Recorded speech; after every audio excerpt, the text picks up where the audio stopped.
here we go, second match for this league. The starting end is not really great because we only have 2 spells, but at least with 2 lands and 1 mana ramp, I think that's a reasonable keep.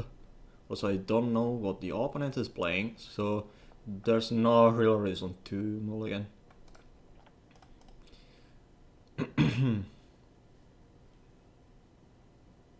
Black, so that's probably a black beast mid-range deck, or Cycle Storm, which are, and Cycle Storm probably is a terrible matchup, and mono black mid-range usually are a good matchup, because we generate more card advantage, and then them. Indeed, they played Senior in Blood, but still, I don't know if they're playing mono black Land Denial or mono black Devotion. So I think that I probably need to play Utopia Sprawl, targeting my other land, which is not great with Arbor Elf, but at least I'm playing with only 4 Arbor Elves, and against a removal spell deck, usually that's fine. So we play Landor Visionary, pass. Let's see what the opponent wants to play. Next turn I can play Utopia Sprawl and serve Packmate, or if they play a Person Rager and they draw a land, I can play Settle Beyond Reality, exiling their creature and blanking my creature. But they play at a Defile, so they probably are not they probably are not mono black Land Denial, instead are mono black Devotion, which is obviously better. So I can play Utopia Sprawl. They're cycling, see if we get Impiums, that's great. So that's confirmed that they're mono black Devotion. So the second mana, white mana, and then I should decide if I want to play Seraph Packmate, Arbor Elf, or Nihilas Digipole. I think that playing Nihilas Digipole probably is better. Playing Arbor Elf here will mean that I have 3 extra mana for the next turn, and I will able to play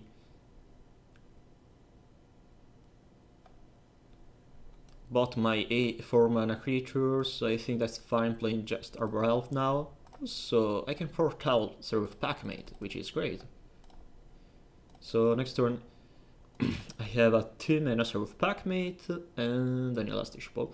And also, if they're killing one creature, I prefer forcing them to kill Arbor Elf right now, because I can blink my Seraph Packmate.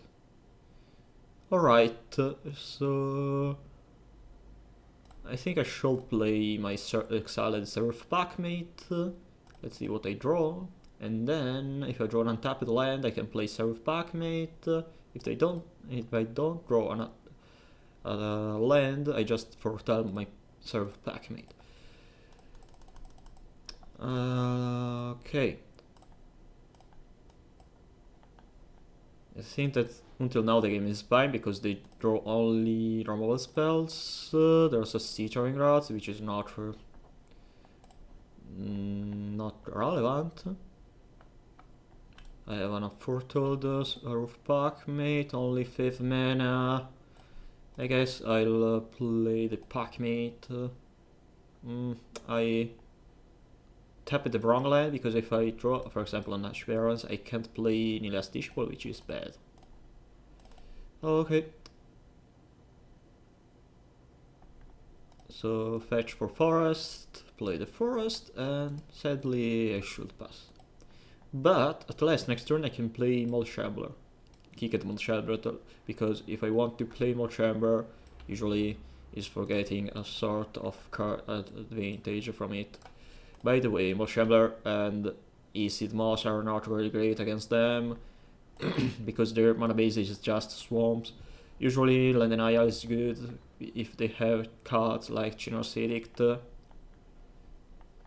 Sadly they draw the Thorn of the Black Rose, so now they have some chance to win this match, this game. Okay, tap 6 mana. You have only 8, 6, 7 mana, so you can't play 2 for mana creatures. Destroy one swamp just to prevent a Rhystic flashback. Next turn, what I really want to do next turn, probably exile their Thorn of Black Rose and attack with Malchambler.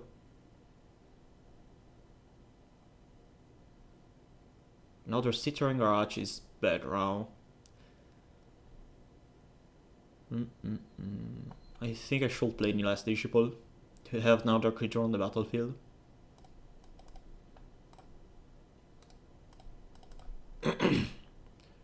Basically the matchup is favorable, but if they have a Monarch and only removal spells, I can lose. Penumbra Spider is obviously great against them. Oh no, they draw City. They draw another land for Genesthetic.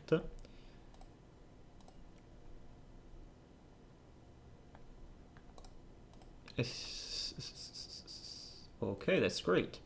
So I should play Kiested Squire and bring back Seraph Packmate so I can foretell it this turn and playing it for the next turn.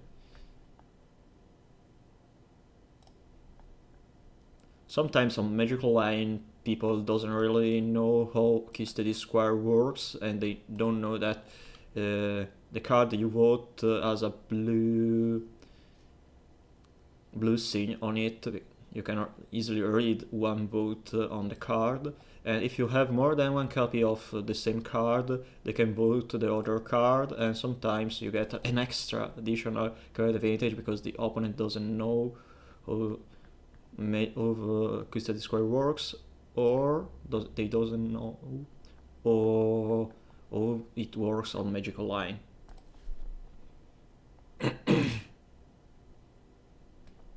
This game is obviously not going so.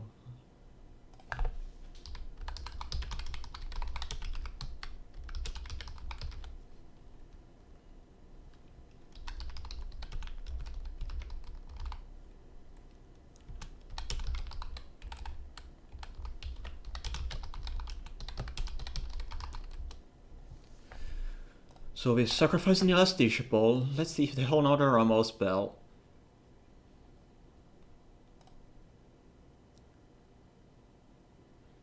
Only 2 cards left in hand. They can attack with this, the Thorn of the Black Roses last.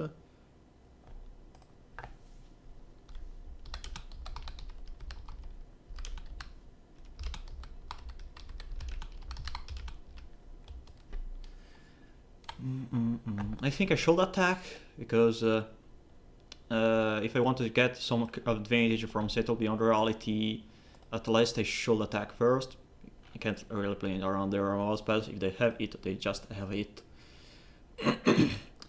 Then what I can do here? 3, 5, 6, 7, 8 mana.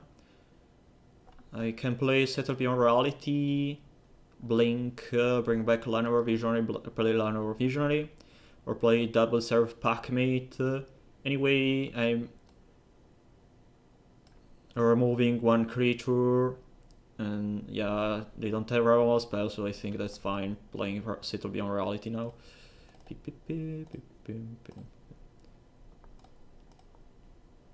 I'll exile the Thorn of a Black Rose because it has that touch.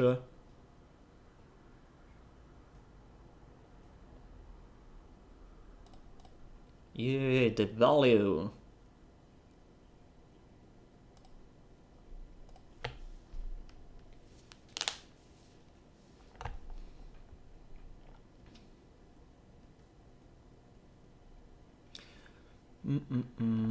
I think I'll play Llanowar Visionary just because it costs 3 mana instead of 2 mana from the Packmate. I'm not sure to draw a 1 mana card or a tap land. And wow, I'm drawing all my Seraph Packmate, which is great. It's probably the first time I'm able to blink a key study square with Settle Beyond Reality. It's great. I really like key study square.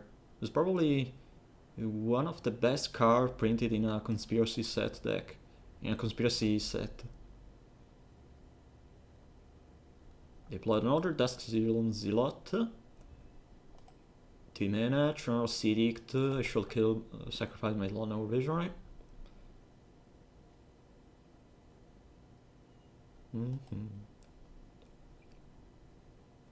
But you Kebog right now is not really troublesome because I've already get 2 cards from my graveyard with keys to this square.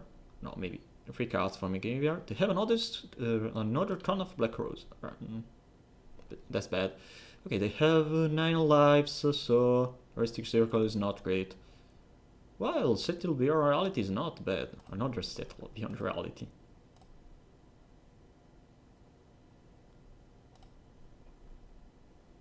I steal the Monarch, play Seraph Packmate from the Exile Zone, play another Ethiopia Sprawl. I can still select white, play another Seraph Packmate, why not? And then, for spell, the last Packmate in my hand.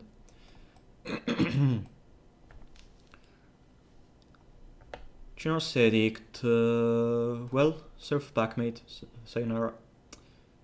Okay, I think they'll flashback Generous Edict. Since they don't have a lot of lives, I can sacrifice over my Packmate. I'm taking some damage here, but at last I'm still attacking with the keys to the square and they don't have a lot of lives, so that's fine for me.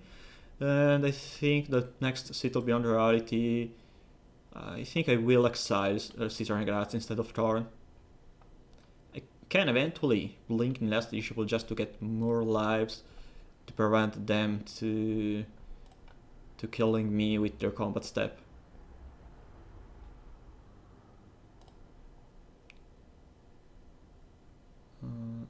4, 6, 9 lives, 9 lands. So I can play Disciple Settle Beyond Reality. Or I can play Seraph Packmate, Arbor Elf, Settle Beyond Reality.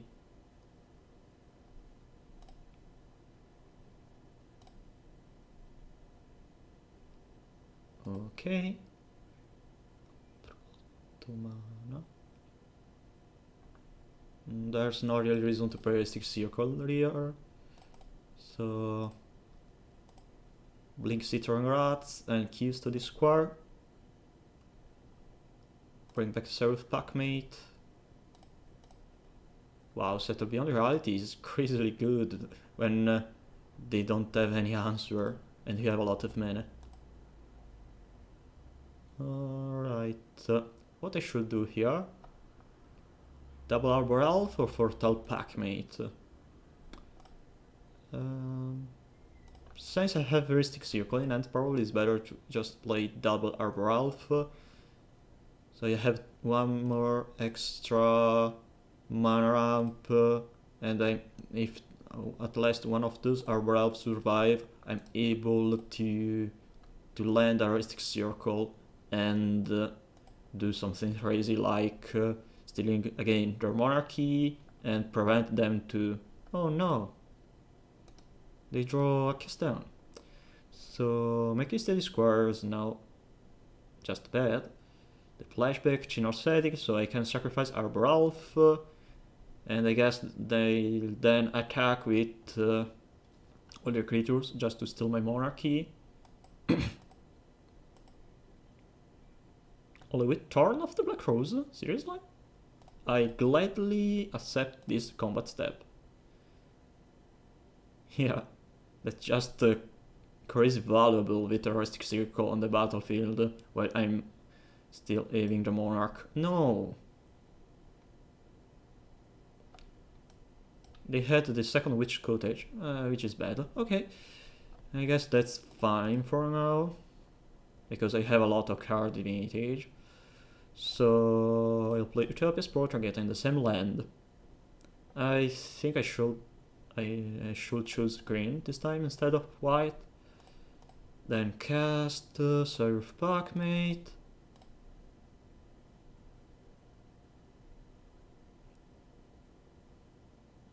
Another Parkmate.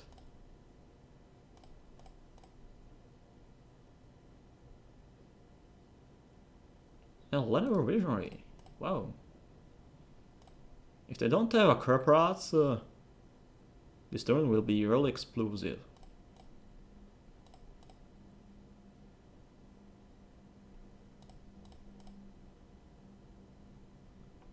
Alright, so if I play Nilas Disciple, I get all Gigaton of lives.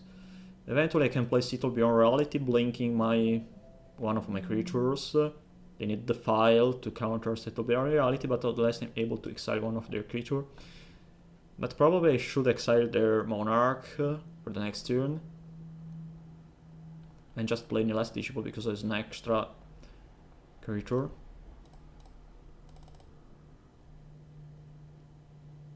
Go, Green Merchant!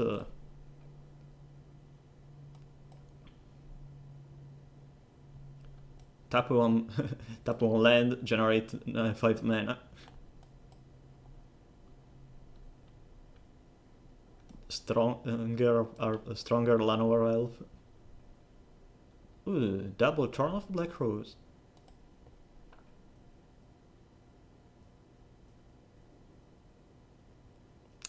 Okay, I guess I should tap Llanowar Visionary.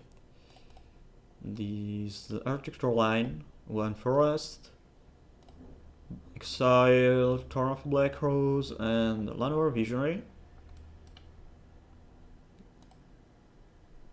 That was the third copy of Settle Beyond Reality I draw, right? Right.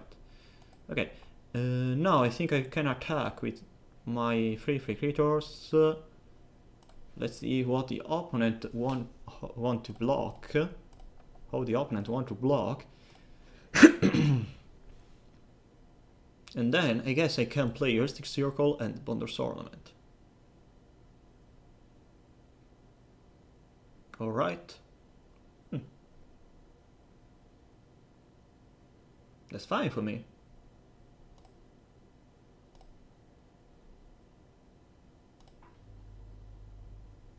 I killed all their creatures, so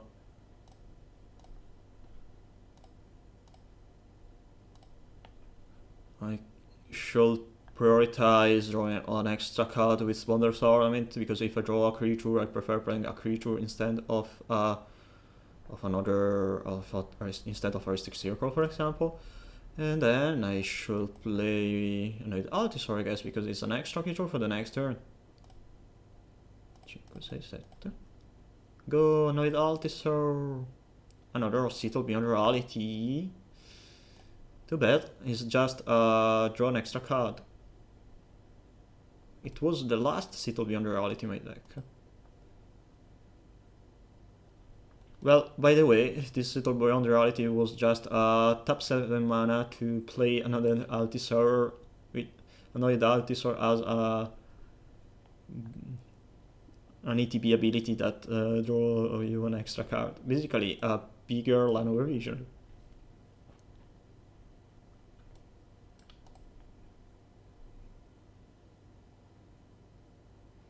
No, Altisor. Only 2 cards in hand. Citron Grass is fine. I have a Bonder's Ornament. Only 1 card in hand, right? I don't want to lose my Arbor Elf because if there's no reason to attack with Arbor Elf, I guess. I prefer to force my opponent losing both their creatures to my Nilas Disciple and Llanowar Visionary, because I have another creature in hand and also I have a Bonder's Ornament and I have only 2 cards in hand. So, Mold Shambler, destroying 1 land, just for fun. There's no reason to not kicker this Mold Shambler now. Arbor Elf. I'll play another Arbor Elf. I don't want to show this Rhystic Circle to my opponent, there's no reason to play it. Also, Rhystic Circle can't counter Grand Merchant of Asphodel ability. Arbor Elf, the second Arbor Elf is dead. And I guess, yeah, they conceded. I generated a giga crazy amount of card advantage with Settle Beyond Reality.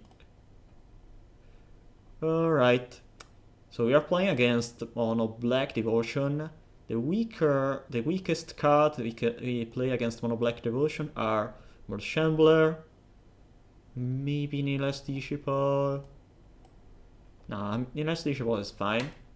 Cards that I don't really want, that I really want are Penumbra Spider, and I guess that the second copy of Nilas Disciple is fine.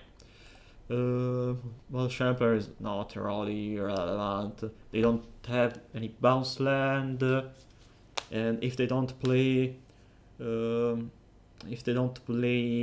Bonder's Ornament, Relic, or Relic, their cards are not really relevant. I can think about cutting the Rhystic Circle, maybe to add Last Breath or Collision Honor Guard, just because Collision Honor Guard has a decent body, but maybe it's better to play Malchamber because it's a 3/3 creature, which means it can kill a turn of the Black Rose. I guess I should cut my Rhystic Circle to add to Malchamber. I don't really like Rhystic Circle against Mono Black. It's probably not relevant, because it prevents the damage only directed toward me, not to my creatures. Alright, Custody Square is good, Malchamber is not good. I have 5 mana, and a turn 1 Utopia's Sprawl, which is white mana. Since I'm playing against Mono Black, I don't really want to mulligan this end. Right, okay, we draw a White Road. I think we should play Utopia's Sprawl first, because I don't want to lose my white mana to a Distress or something similar. Usually it's better to cast White Road first, but if they have a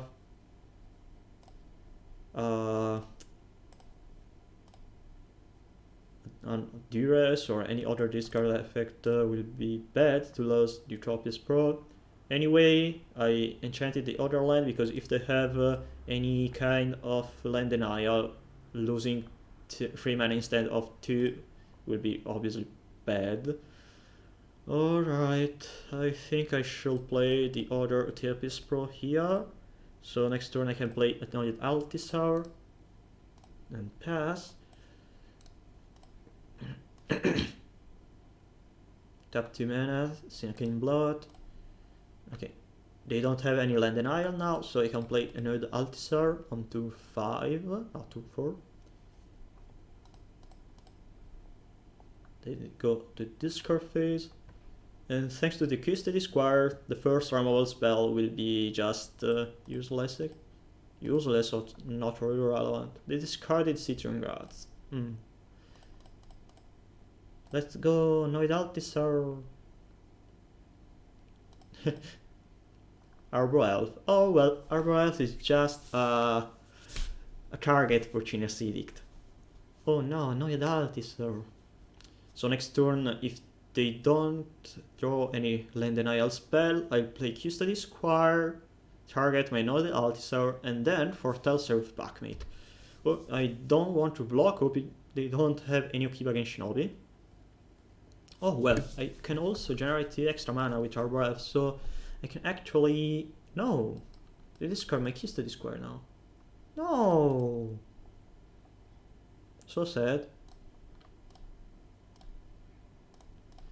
So I can play Seraph Blackmate to draw a card, play Settle Beyond Reality, exile my Phyrexian Rager and blink my Seraph Blackmate.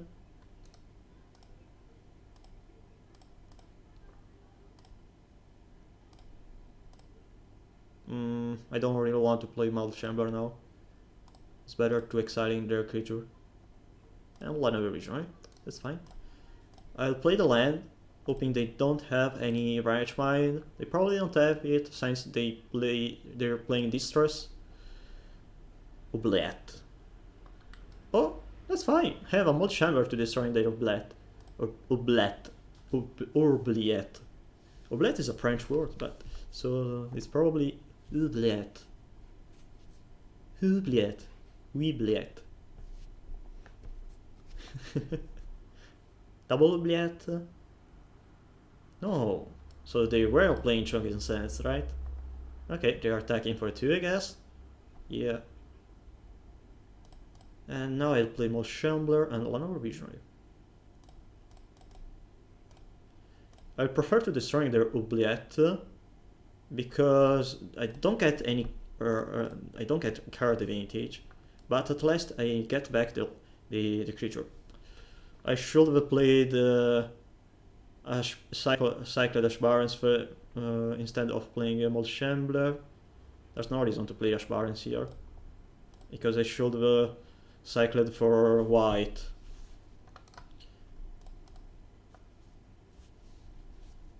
If they have another Choking Sands, I don't want to lose because I don't have any more white mana on the battlefield. Monarch. Annoying. This mechanic is really annoying. Alright, so play Packmate. Penumbra Spider is great.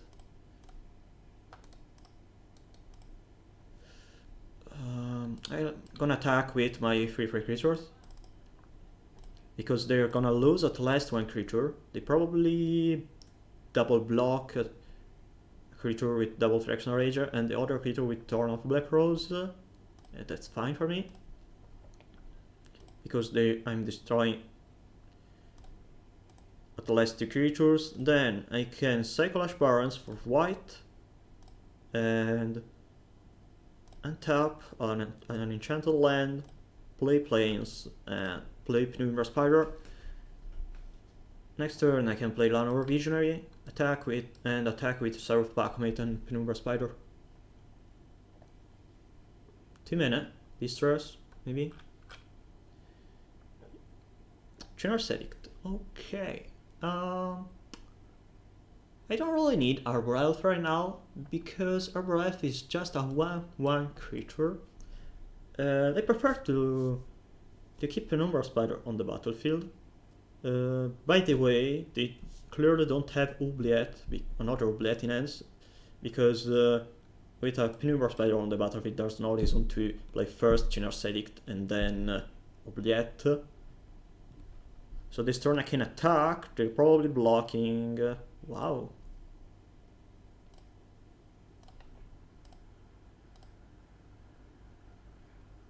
They're not blocking because they put Thorn of Black Rose on the top with the Witch's Cottage.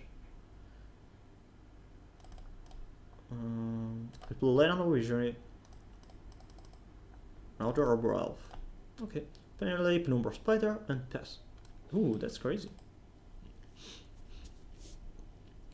Okay, the good thing now is that if I cascade a Citadel Beyond Duality, I can target my Llanowar Visionary and exile the Thorn of the Black Rose.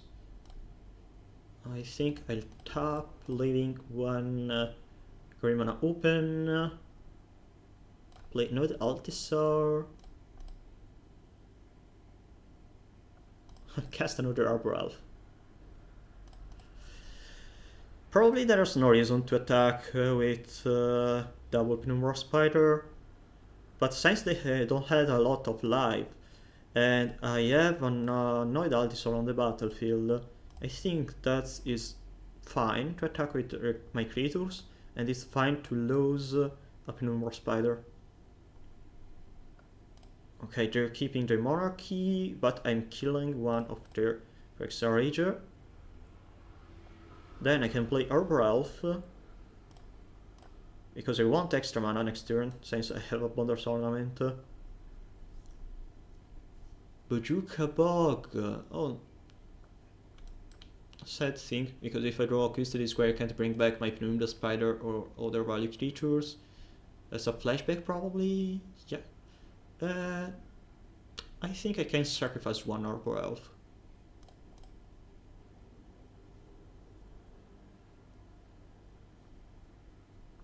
Okay. I guess I should play Wonders Ornament. And they conceded. That's nice. 2-0. I think the more black matchup is favorable.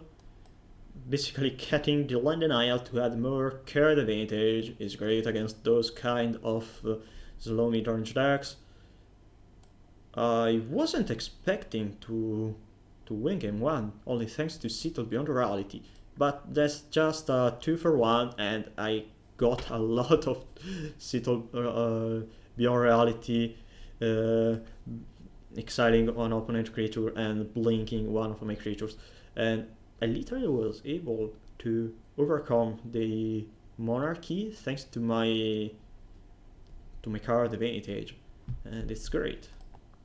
And that's great because you're probably not expecting a lot of card advantage in a deck filled with cards like Arbor Elf and Wild Growth, because any copy of Arbor Elf, Wild Growth, and Nines Disciple is not card advantage, is losing one card to interact better with other aggressive strategies, basically.